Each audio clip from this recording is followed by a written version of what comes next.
Hi guys, it's me, Joseph again, and for this video that I will be dedicated to the Dragon Ball Z vlogs on my channel, I shall be covering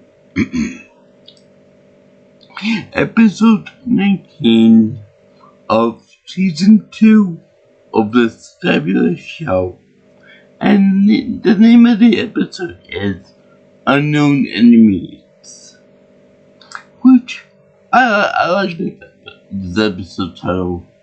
That is up until we find out that the unknown enemies are in fact the Ginyu Force. Kind of a SEAL Team 6 of the Frieza Force. Well, more on those guys in the later episodes when I can introduce them properly. But for right now, they're like the really powerful guys of Frieza's army, and they're more like skilled assassins. Like I said, really powerful, really skilled, and very how should we put this? Very specifically designed for each skill set. Like one guy's faster, one guy's more durable, one guy can change bodies. You get the idea. And the other one can slow time, pause time. And I don't know what Chase's special ability is, besides being lazy man and a little kiss ass. But that's there. I'll get to that when I cover that. Anyway, this episode is known for a few things.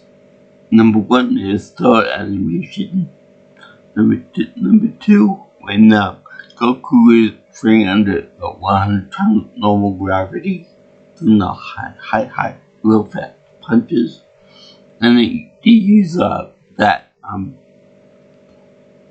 those animation frames multiple times, as well as this one where he went up a punch and then goes.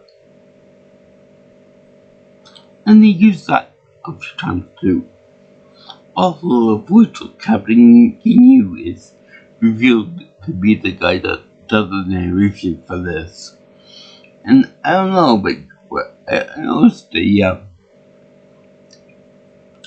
real weird trend in this episode. They continued on, but it's the first time I've heard it. They might have had it in the last episode too, but it's basically a little drum beat or bongo beat to the famous almost disco-like theme for the the mid-credit parts, and then the actual credit at the end of the end of the episode. So it's kind of like that more rhythm thing than the disco thing that we used to. And it's just kind of funky dark, and quite nice too. But anyway, this episode does show a little bit of similarity between Vegeta and Frieza, because in the episode they actually showed that Frieza actually smiles and is kind of giddy about the fact of this underling of his name begins with an A or an O, I forgot which one it is, but he decided to call up the Ginyu Force of the Zarbon bit dust, and that's one thing you don't want to do when you're with Frieza or Vegeta. Whenever they smile, run away, run real fast, because something bad is gonna happen to you or anybody else in the vicinity. Because Frieza nukes this guy, and I mean, like, he just outright kills him, like in Vegeta Nappa. But there's no reason to do so. because he said that because it's called the Union Force, they're not gonna need an extra man on board the ship, even though they have their own separate space pods full of other them. And then wouldn't it make more sense for Frieza to destroy 5 of his, cronies or 5 of his army members? That just makes more sense than just the one guy that did the responsible thing of calling the Union Force when they need to call them. In any case, once he does call them, you see that medical planet, with the duck-faced hospital building on it. They launch and they do like a countdown from like 30 or something, all in English, by the way, and they do it with the guys launching out from behind a waterfall in the park, I guess, part of it. Just I like the whole thing hidden behind a waterfall. Like nature covers up a high technology. That's pretty good. They do that with the entity of Cell, where a biological creature hides underneath the horrible technology. So that's kind of like a little bit of foreshadowing from a Sensei Toriyama. And let's see, well, they have the part where they flashback to when Zarbon killed Vegeta. When Vegeta killed Zarbon, and do that thing where they were doing the Nuremberg quotation where he was following orders from Lord Frieza to kill Vegeta and take the ball and stuff. I don't know about that, but yeah, he used the line. So then they show that they don't have too much of Goku in it. One, just him training and getting more powerful under 100 times gravity. And they don't really have Kinkai in it too much either. But they do have the dead guys that training with him, like they got Piccolo, they got Yamcha, Tien, and Chaozu doing their training regimen. And I could swear that they did like a reference to Karate Kid whenever they do the balancing on the big poles. I don't know if this came out in Japan before before that movie came out, but it's still kind of funny that it around the same time. Anyway, King Kai is very worried about it by his spilling of his tea in his pot, and he's worried that the Union Force, even the lowest person on the roster, it's like 5 times more powerful than Goku is. I have a feeling that he was talking about Goku when he was at when he was fighting back on the planet Earth, against Vegeta and so on and so forth. But we can see that obviously when Goku reached the planet Namek, he's much more powerful than the lowest member of the Union Force, known as Gildo, which I know that the Ginyu guys are named after all of the dairy parks, like Ginyu I think is cream or something, Coom is cheese or something rather, and butter is obviously butter. But I don't know about Jason and Gildo, so somebody would be so kind as to tell me which one that is. I'd be most grateful to you. So anyway, find out that he's very, very worried about him. It shouldn't. Which, by the way, later on in the team arc, they have King Kai invite the Ginyu Force, the Dead Ones at least, to train with Yamcha and the others. So there's a little bit of an inconsistency with him because if they were 5 times, at least as 5 times more powerful Goku was when he can train Kai. Wouldn't that make more sense that they be several times less powerful than the Ginyu Force is? Something doesn't add up right. So anyway, we see that Gohan is come back to Krillin Bulma with the 4-star ball, and it's bigger than his head, pretty much, and he can confront Vegeta, who's retreating back from them with their 1-star ball, and he's under the impression that he's got all the balls, he's got all the cards, and he confronts an unknown power. So Gohan hides in behind a big rock, and he hides the ball right next to him, hoping that Vegeta doesn't find the ball, and he doesn't find the ball. So he confronts Vegeta, otherwise Vegeta will destroy the entire area, looking for the power level in this ball. So it's right that when Gohan says to himself that he doesn't know where the ball is, or he doesn't know that I have the ball, I'm surprised that Vegeta doesn't pick up on that. And then he's like, oh boy, that's an attack robot. I mean, I'm pretty sure that at the time, Vegeta knows Gohan's name.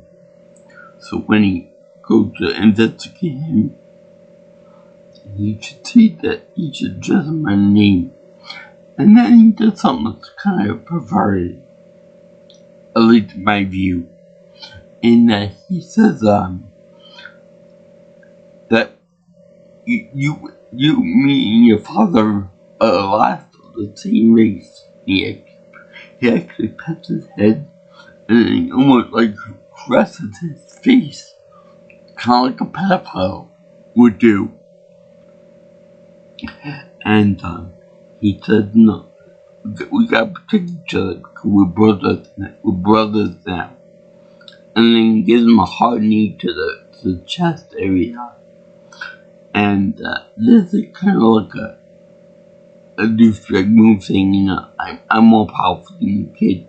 I can get the job on you, kid, whenever I want to. And, you should realize that I'm king of the lot here. Besides those trees, I'm in charge. So, you better not get up to your monkey shines again. Quite literally. So, this is also the conversation that they have where where Vegeta asks Gohan about his big round thing that he got in his hand, and he said it's a watch. So it's a big watch. So Vegeta even said the oldest technology on your planet, and with Bulma in it, it's supposed to be like a big, smart lady and stuff like that. Among beautiful, what's with this? Why this big giant thing here? It's an antique watch. So then that's when Vegeta decided to caress his personal face. So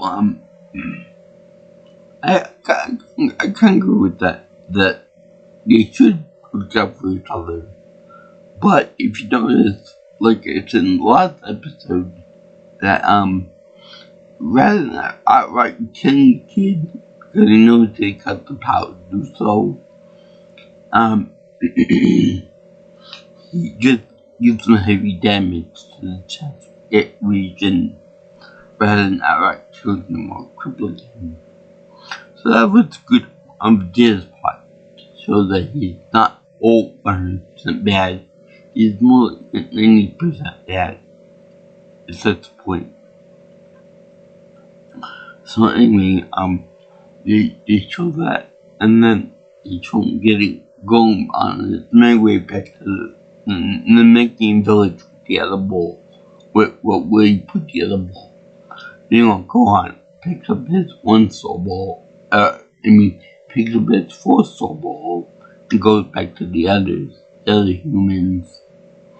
And then when Vegeta gets back to his home base, he goes into the water and looks for this ball.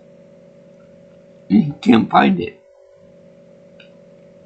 Now, this is where I think Brian Drummond, the ocean dubbed version of Vegeta, does really well, better than Chris Sabat does. Because in the other dub, the ocean dub, he says, when Vegeta realized that the big round thing was like a Dragon Ball locator, he says he's really pissed, like beyond pissed off. Like Hulk pissed off because the kid deceived him, and he also stole one of Vegeta's possessions, the drug ball, so it's not really a complete set anymore. So anyway, he's like uber pissed. So he says, when Sabat does it, he says it like, you will die, die. And then he speeds off to go get him and stuff. And by the way, very good job with the whole pressure building up and temperature raging and stuff. And a whole dome of water just expands and gets bigger until you eventually rubs out that like a big pimple. So anyway, that was a good piece of animation. So then you fly around and he said, you will die as it goes at supersonic speed back to where he thinks Bulma and the others are gonna be. So in any case, when Brian Drummond does it, he says, you will never escape my wrath. And this is peak Vegeta right there. Okay? Because Vegeta is one of those characters who you don't like him as much anymore. Unless he's really so pissed that he can barely see straight. Like with Nappa. Nappa is the best when he's made fun of, when he's picked on, when he's made a fool of, when he can barely see straight, he's so angry. But much like Vegeta. But this is funny because this happened to be from Goku's son. And Goku himself was the one that made Nappa into a fool. And kind of like karma. But anyway, he goes ripping mad. He goes to the cave where Bulma, Krillin, and Gohan were staying. And then he does that funny thing where he goes to the cave looking for them. And just erupts in ultimate anger and frustration, and it makes the entire mountain go kablooey. And it's also funny because he's just a little bit upset than you by that. So anyway, harkens back to when he said, "You want some more? Come on, get it." And he was fighting with Goku. The same type of cratering effect that you see with it blows up in his face and stuff. He did that same thing, like with and then blowing up everything around him. That's like a signature attack of his, but it should be. But I really like that part of the episode, and I like the way to dodge Vegeta's anger. The three of them end up going to a crevasse. Like somewhere else on the planet. So the episode ends with those two, Krillin and Gohan, is going to Elder Guru to unlock Gohan's potential, which will be his first unlock. Later on in the show, he'll go into the Elder Kai to get unlocked again. So I guess it must be that this one is so much potential to be unlocked that Guru can't do it all. Or he may be so young that he can only unlock someone so much without destroying his little body and all that. So yeah, that was actually pretty fun. Yeah, I like that way they always have the Union Force at being like this mysterious group that's always in shadow and always like a big threat to everybody, because we've seen how Vegeta manhandled, and it's handled the Doria and Zarbon. So we think that there's such a big power gap between Zarbon in the monster form and Frieza in lowest form, that there's a guy people get in between the sandwich group and the Union Force, which I believe that the power levels go from 30,000 points to 180,000 or 120,000 points. I forgot which one, but yeah, somewhere around there. I know the Frieza in lowest form is like somewhere around 650,000 points. I guess the middle coin count isn't that high. So anyway, I look forward to the next episode of Dragon Ball Z, as I do with all the episodes of that show, because it's my favorite anime of all time. But I like to see Vegeta one. We're happy and really smiling because he's very unnerving and very unsettling when he grins. Too, I like when he's really upset and very angry, because it just made me so happy just to see him so pissed off at anybody that he can barely see straight or control himself. Let's see here. I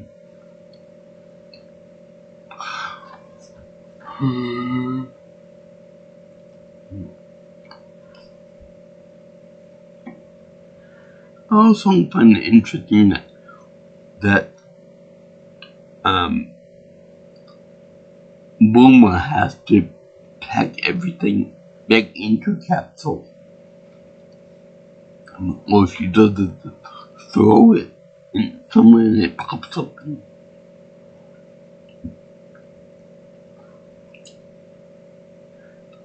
Does that mean that she has to that she has to pack each individual bookshelf or whatever, or the TV or something, or is that like in a separate capsule altogether? and then she got like a vehicle or something that come in a separate cab. Or is that like I'm seen by a cab with both in it, the house and the car. Anyway, I was here. Oh yeah, one other minor detail is that whenever there are freezer forces involved and they have the helmet on, I actually like the helmet design because it looks like a fingernail for some reason. I don't know why he did that, but it looks like a fingernail. Let's see, well, and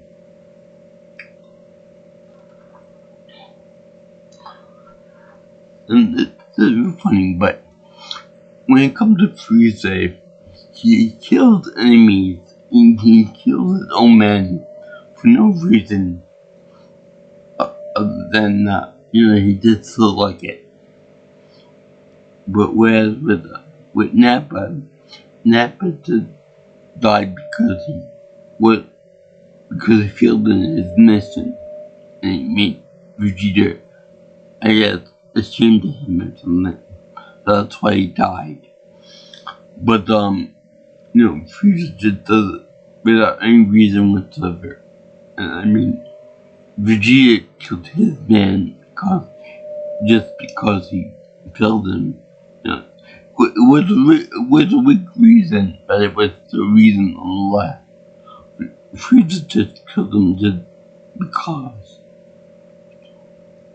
I don't know, I guess he meant to party wrong or something. So that's why he decided to kill him. But, yeah, I did enjoy this one. The way he introduced the Ginyu Force was very similar to the way the opening introduced to Saiyan with Vegeta and Nappa. And the way, not quite nice, the way they did that. Let's see here now.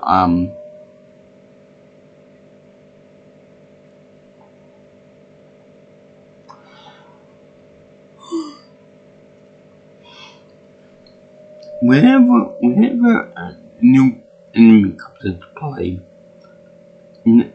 King Kai always doubts everybody. He always doubts the strength and the courage of the people that are going to fight him. The guy that he trained. That's like kind of like a jab at yourself. You didn't train them good enough. You didn't train them well enough.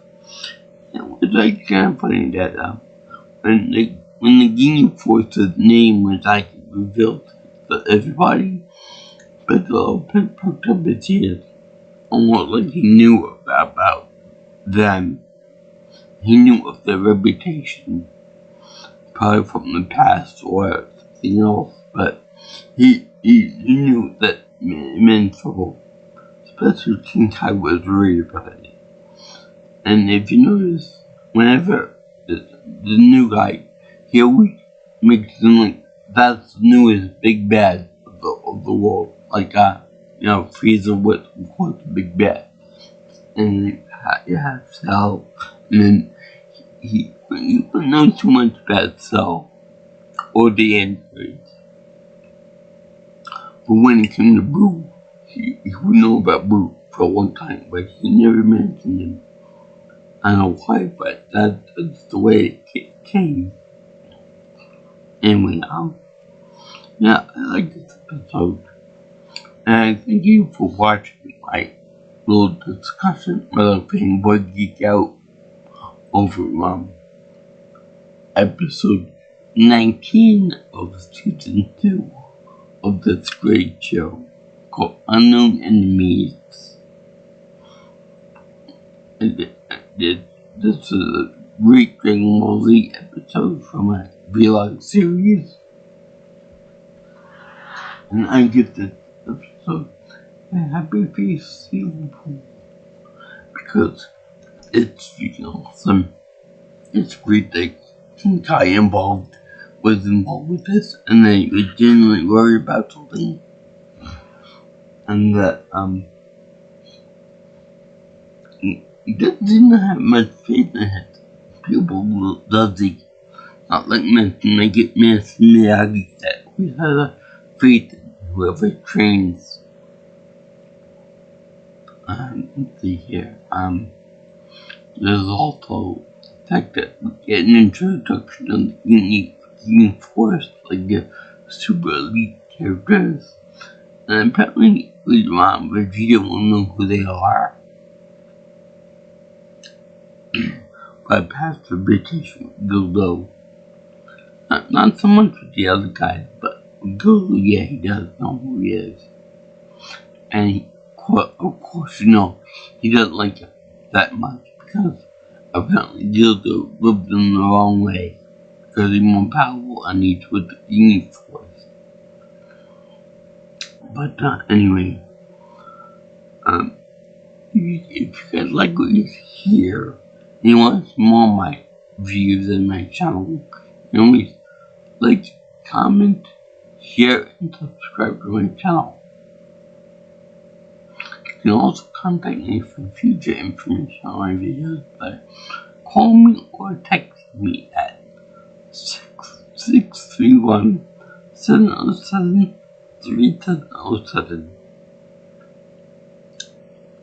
And if you'd like, you can follow me on Twitter or X if you prefer at P.NelsonPro.